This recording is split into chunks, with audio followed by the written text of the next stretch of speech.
اور ہم نے کتاب میں بنی اسرائیل سے کہہ دیا تھا کہ تم زمین میں 2 دفعہ فساد مچاؤ گے اور بڑی سرکشی کرو گے۔ بس جب پہلے وعدے کا وقت آیا تو ہم نے اپنے سخت لڑائی لڑنے والے بندے تم پر مسلط کر دیے،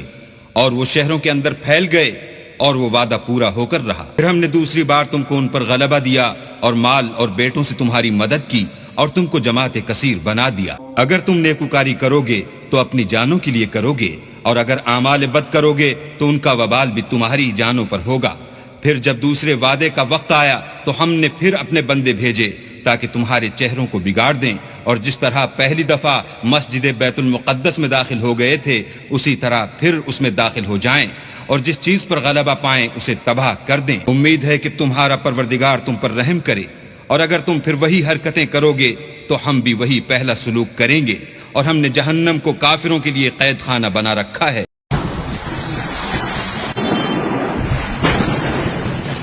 اور تم کو کیا ہوا ہے کہ اللہ کی راہ میں اور ان بے بس مردوں اور عورتوں اور بچوں کی خاطر نہیں لڑتے جو دعائیں کیا کرتے ہیں کہ اے پروردگار ہم کو اس شہر سے جس کے رہنے والے ظالم ہیں نکال کر کہیں اور لے جا، اور اپنی طرف سے کسی کو ہمارا حامی بنا، اور اپنی ہی طرف سے کسی کو ہمارا مددگار مقرر فرما۔ جو مومن ہیں وہ تو اللہ کی راہ میں لڑتے ہیں، اور جو کافر ہیں وہ شیطان کی راہ میں لڑتے ہیں، سو تم شیطان کے مددگاروں سے لڑو اور ڈرو مت، کیونکہ شیطان کا داؤ کمزور ہوتا ہے۔ اے جہاد سے ڈرنے والو، تم کہیں رہو، موت تو تمہیں آ کر رہے گی، خواہ مضبوط قلعوں میں رہو۔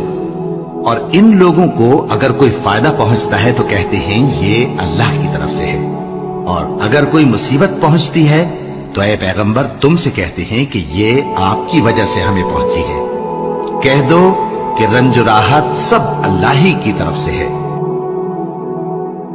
فبعث الله غرابا